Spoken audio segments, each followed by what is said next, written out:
ഉണ്ടോ സഖീ ഒരു കുലമുന്തിരി വാങ്ങിടുവാനായി നാലണ കയ്യിൽ ഉണ്ട് പ്രിയേ കൽവിലൊരാശ മുന്തിരി തിന്നിടുവാൻ. ആരോട് പറയുകയാ, ആരോട് ചോദിക്കുകയാ? രാജാവായ ഉമർ ഇബ്നു അബ്ദുൽ അസീസ് തങ്ങള്, രാജാവായ ഉമർ ഇബ്നു അബ്ദുൽ അസീസ് തങ്ങള് അവിടുത്തെ പ്രിയപ്പെട്ട പത്നിയുടെ കയ്യിൽ പിടിച്ചിട്ട് ചോദിക്കുകയാ, എന്റെ പ്രിയപ്പെട്ടവളെ, എന്റെ പ്രിയപ്പെട്ടവളെ, എന്റെ കൽവിലൊരു പൂതിയുണ്ട്, എന്റെ കൽവിലൊരു ആശയുണ്ട്, എന്റെ മനസ്സിലൊരു അഭിലാഷമുണ്ട്, ഒരു കുലം മുന്തിരി കഴിക്കാൻ എന്റെ കൽവിലാശയുണ്ട്. നിന്റെ കയ്യിൽ ഒരു ദിർഹം എടുക്കാനുണ്ടോ? നിന്റെ കയ്യിൽ ഒരു ദീനാർ എടുക്കാനുണ്ടോ? എന്റെ കൽവിലൊരു ആശയുണ്ട്, മുന്തിരി തിന്നാൻ. നേരത്തെ അവിടുന്ന് പറഞ്ഞു, അങ്ങാര് എന്നറിയില്ലേ, അങ്ങീ നാട്ടിലെ രാജാവല്ലേ, അങ്ങ് വെറും യാചകനായൊരു ദിർഹവുമില്ലെന്നോ. അങ്ങാരാ, അങ്ങ് രാജാവ്, ഈ നാട് ഭരിക്കുന്ന രാജാവ്, ഈ രാജ്യം ഭരിക്കുന്ന ഖലീഫയായ ഉമർ ഇബ്നു അബ്ദുൽ അസീസിനെ ഒരു മുന്തിരി തിന്നാൻ ഒരു ദിർഹം കയ്യിലെടുക്കാനില്ലാത്ത വിധം യാചകനായി പോയോ രാജാവേ, യാചകനായി പോയോ രാജാവേ. സുബ്ഹാനല്ലാഹ്. ഇന്നത്തെ ഭരണാധികാരികളെ പോലെ 100 രൂപ കിട്ടിയാൽ 80 രൂപ പോക്കറ്റിൽ വെച്ച് 20 രൂപ ജനോപകാരപ്രദമെന്ന് പറഞ്ഞ് ചെലവഴിക്കുന്ന പ്രഹസന നാടകങ്ങളുടെ ലോകമാണ് ഇന്നത്തെ ലോകം. സുബ്ഹാനല്ലാഹ്. അതിലേക്കൊന്നും ഞാൻ പോകുന്നില്ല സഹോദരങ്ങളെ. ആ രാജാവായ ഉമർ ഇബ്നു അബ്ദുൽ അസീസ് മഹാനവറുകൾ കണ്ടില്ലേ, പാതിരാത്രി സമയമായപ്പോൾ അവിടുന്ന് നിസ്കരിക്കുകയാണ്. അവിടുത്തെ ഭാര്യ പറയുകയാണ്, നിസ്കരിച്ച നിസ്കാരത്തിലൊരു സൂറത്ത് ഇങ്ങനെ പാരായണം ചെയ്യുകയാണ്. ആ സൂറത്ത് ഇങ്ങനെ പാരായണം ചെയ്ത് പൊട്ടി കരയുകയാണ്. ലോകം മുഴുവനും കൂർക്കം വലിച്ചുറങ്ങിക്കിടക്കുന്ന സമയത്ത് രാജാവായ ഉമർ ഇബ്നു അബ്ദുൽ അസീസ് എഴുന്നേറ്റ് നിസ്കരിക്കുകയാണ്. നിസ്കാരത്തിൽ അവിടുന്ന് സുദീർഘമായ ഒരു സൂറത്ത് പാരായണം ചെയ്യുകയാണ്. ഇന്ന ലദൈനാ കാലൻ വജഹീമാ വതുആമൻ ലാ ഗുസ്സത്തിൻ വഅദാബൻ അലീമാ يوم ترجف الأرض والجبال وكانت الجبال كثيبا مهيلا. വിശുദ്ധ ഖുർആനിലെ ഒരു സൂറത്താണ് സൂറത്തുൽ മുസമ്മിൽ. ആ സൂറത്തിൽ നരകത്തെ പറ്റി പരാമർശിക്കുന്ന പരാമർശമാണ്. അല്ലാഹു പറയുകയാണ്, എന്റെ അടുക്കൽ ഭീകരമായ ശിക്ഷകളുണ്ട്. അല്ലാഹു വിശദീകരിച്ച് പറയുകയാണ്. ഈ ആയത്തങ്ങോട്ടെത്തിയപ്പോൾ പൊട്ടിക്കരഞ്ഞ ഉമർ ഇബ്നു അബ്ദുൽ അസീസ് എന്ന രാജാവ് ബോധം കെട്ട് നിസ്കാരത്തിൽ വീഴുകയാണ്. അവിടുത്തെ ഭാര്യ പറയുകയാണ്, സഹോദരങ്ങളെ, ഞാനിതൊക്കെ പ്രസംഗിക്കുന്നുവെന്നല്ലാതെ ഞാൻ എന്നെങ്കിലും ഒരു പാതിരാത്രി സമയത്ത് എന്റെ റബ്ബിനെ പേടിച്ച് എഴുന്നേറ്റ് നിസ്കരിച്ച് നരകത്തെ ചിന്തിച്ച് ഞാൻ കരഞ്ഞിട്ടുണ്ടോ? ഇത് ഞാൻ എന്റെ നഫ്സിനോട് ചോദിക്കുകയാണ്. നിങ്ങൾ ഓരോരുത്തരും നിങ്ങളുടെ നഫ്സുകളോട് ചോദിച്ചു നോക്കുക. കണ്ടില്ലേ, അബൂ സുലൈമാൻ അദ്ദാറാനി റളിയല്ലാഹു അൻഹു പറയുകയാണ്, മാലിക് ഇബ്നു ദീനാർ റളിയല്ലാഹു അൻഹു അർദ്ധരാത്രി സമയത്ത് ഞെട്ടി അങ്ങ് വരികയാണ്. ഞെട്ടി ഉണർന്ന മഹാനായ മാലിക് ഇബ്നു ദീനാർ തങ്ങൾ അതാ വീട്ടിന്റെ ഒരു ഭാഗത്തെങ്ങനെ നിൽക്കുകയാണ്.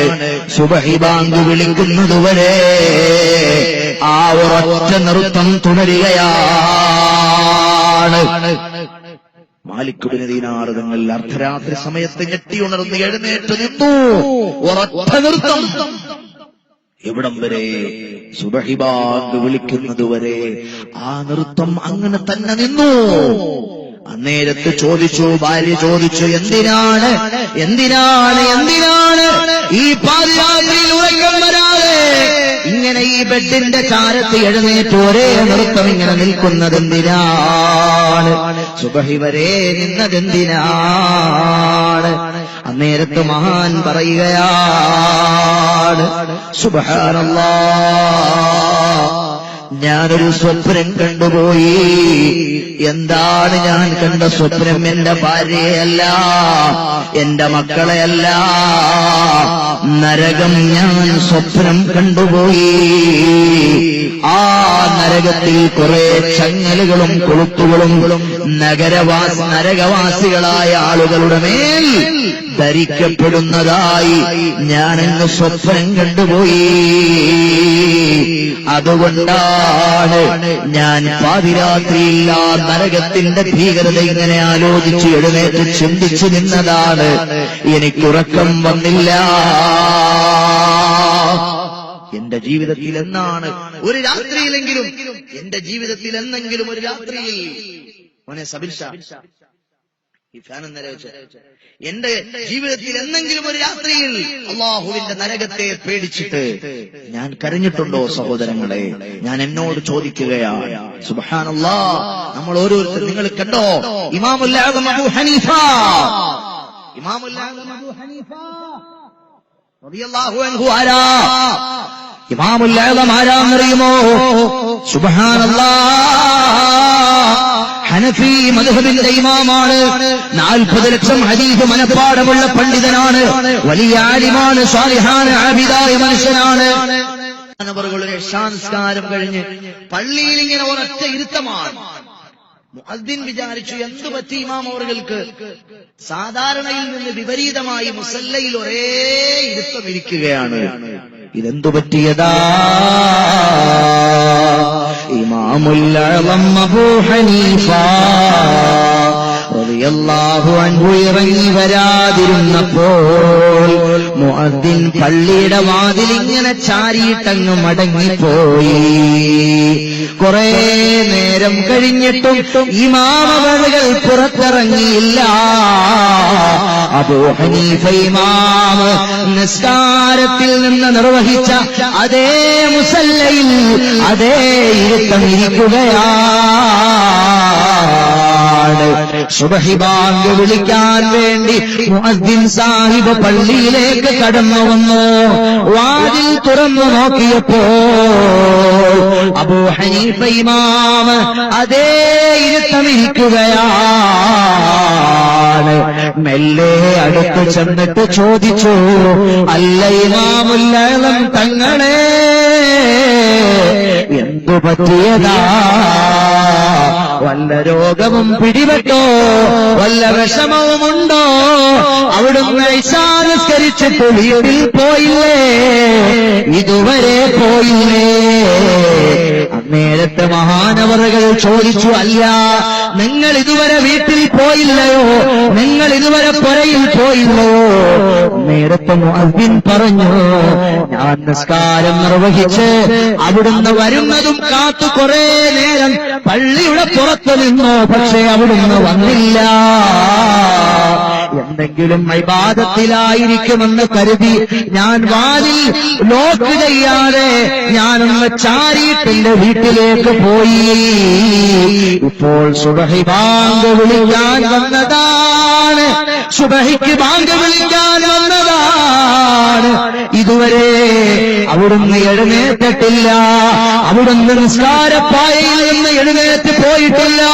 തങ്ങളെ, എന്തു പറ്റി തിങ്കളെ? നേരത്തെ ഇമാം അവറുകൾ ചോദിക്കുകയാണ്, സുബ്ഹിയോ? നിങ്ങൾ ഇതെന്താണ് പറയുന്നത്? സുബ്ഹിക്ക് സമയമായെന്നോ? അതെ, സുബ്ഹി ബാങ്ക് വിളിക്കാൻ വന്നതാണ് ഞാൻ. സുബ്ഹി ബാങ്ക് വിളിക്കാൻ വന്നതാണ് ഞാൻ. സമയം സുബ്ഹിയായിരിക്കുന്നു തങ്ങളെ. നേരത്തെ ഇമാമുൽ ആദം അബൂ ഹനീഫ റളിയല്ലാഹു അൻഹു പറയുകയാ, ഓ പ്രിയപ്പെട്ട സഹോദരാ, എന്റെ കൽബിലേക്കൊരു ആയത്ത്, ഞാൻ ഇന്നലെ ഇശാ നിസ്കാരം കഴിഞ്ഞിട്ട് ഇവിടെ ഇരുന്നപ്പോൾ എന്റെ കൽബിലേക്ക് വിശുദ്ധ ഖുർആനിൽ ഒരു ആയത്ത് ഇങ്ങനെ ഓർമ്മ വരികയാ. ആ ആയത്ത് ചിന്തിച്ച് ഞാൻ ഇരുന്നു പോയതാ. എന്റെ ഉറക്കം ഞാൻ മറന്നുപോയി, എന്റെ ഭക്ഷണം ഞാൻ മറന്നുപോയി, എന്റെ അത്താഴം ഞാൻ മറന്നുപോയി, എന്റെ വീട് ഞാൻ മറന്നുപോയി, എന്റെ നാട് ഞാൻ മറന്നുപോയി, ഞാൻ എവിടെയാണെന്ന് പരിസരബോധം പോലും നഷ്ടപ്പെട്ടു പോയി. ഇപ്പോൾ സുബഹിയുടെ സമയമായോ, സുബഹിയുടെ സമയമായോ? ആ സഹോദരൻ ചോദിച്ചു, തങ്ങളെ ഏത് ആയത്ത് ചിന്തിച്ചിട്ടാ അവിടുന്ന് ഇരുന്നേ, ഏത് ആയത്ത് ചിന്തിച്ചിട്ടാ അവിടുന്ന് ഇരുന്നേ?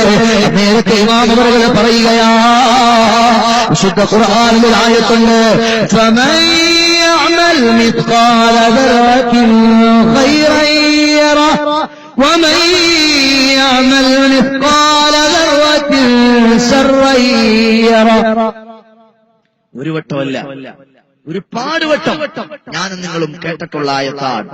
എന്റെ കൽവിൽ ഇതുപോലെ ഒരു ചിന്ത ഇന്നുവരെ വന്നിട്ടില്ല. നിങ്ങളിൽ എത്ര ആളുകളുടെ കൽവിൽ ഇങ്ങനെ ഒരു ചിന്ത വന്നിട്ടുണ്ട് സഹോദരങ്ങളെ? ഇത് ഞാൻ പ്രസംഗിക്കാനുള്ളതല്ല, എനിക്ക് ആലോചിക്കാനുള്ളതാണ്, എനിക്ക് ആത്മവിചാരണ നടത്താനുള്ളതാണ്. നിങ്ങൾ ആലോചിച്ചു നോക്കൂ. ഇമാം അവറുകൾ പറയുന്നു, ആ ആയത്തിന്റെ അർത്ഥം എന്താണ്? ഒരുവൻ അണുമണി തൂക്കം ഒരാൾ നന്മ ചെയ്താൽ ആ നന്മയ്ക്ക് പ്രതിഫലം അവൻ കാണുന്നതാണ്. അണുമണി തൂക്കം ഒരാൾ തിന്മ ചെയ്താൽ ആ തിന്മയെ അവൻ കാണുന്നതാണ്. ഈ ആയത്ത് ചിന്തിച്ച് എന്ന് പറഞ്ഞാൽ, പാപം ചെയ്തവൻ നരകത്തിൽ, നന്മ ചെയ്തവൻ സ്വർഗത്തിൽ എന്ന ആദർശമുള്ള, ആശയമുള്ള ആ ആയത്തിന്റെ വിശാലമായ തലങ്ങളിലേക്ക് ചിന്തിച്ച് ഇമാമുൽ അഅ്ലം അബൂ ഹനീഫ റളിയല്ലാഹു അൻഹു സുബ്ഹാനല്ലാഹ് നേരം സുബഹിയാകുന്ന സമയം വരെ അവിടുന്ന് അങ്ങ് ചെലവാക്കുകയാണ്. എന്റെ സഹോദരങ്ങളെ, വളരെ ഗൗരവത്തോടെ ഞാൻ നിങ്ങളോട് പറയട്ടെ, അല്ലാഹുവിന്റെ ഹബീബ് മുഹമ്മദ് മുസ്തഫ സല്ലല്ലാഹു അലൈഹി വസല്ലമ തങ്ങൾ പറയുകയാണ്, നരകമെത്ര ഭീകരമാണ്, നരകമെത്ര തീവത്സമാണ്. ആ നാരകീയമായ അഗ്നികുണ്ടാരങ്ങളിൽ എനിക്കോ നിങ്ങൾക്കോ പ്രവേശിക്കാൻ കഴിയുമോ? സുബ്ഹാനല്ലാഹ്. അന്നാറു മൻസിലു അഹ്ലിൽ കുഫ്രി കുല്ലിഹിം തിബാഖുഹാ സബഅത്തുൻ മുസ്വദ്ദത്തുൻ ഖഫർ. മഹാന്മാര് പറയുകയാണ്, അന്നാറു മൻസിലു അഹ്ലിൽ കുഫ്രി കുല്ലിഹിം തിബാഖുഹാ സബഅത്തുൻ മുസ്വദ്ദത്തുൻ ഖഫർ. നരകത്തിൽ കറുത്തിരുണ്ട 7 ഗർത്തങ്ങളുണ്ട്. നരകത്തിൽ കറുത്തിരുണ്ട 7 ഗർത്തങ്ങളുണ്ട്. فيها العقارب والحيات قد تركت جلودهم كالبغاء للدهم والحمر. നരകത്തിൽ ആരാ? നരകത്തിൽ കൂട്ടായിട്ടുള്ളതാരാ?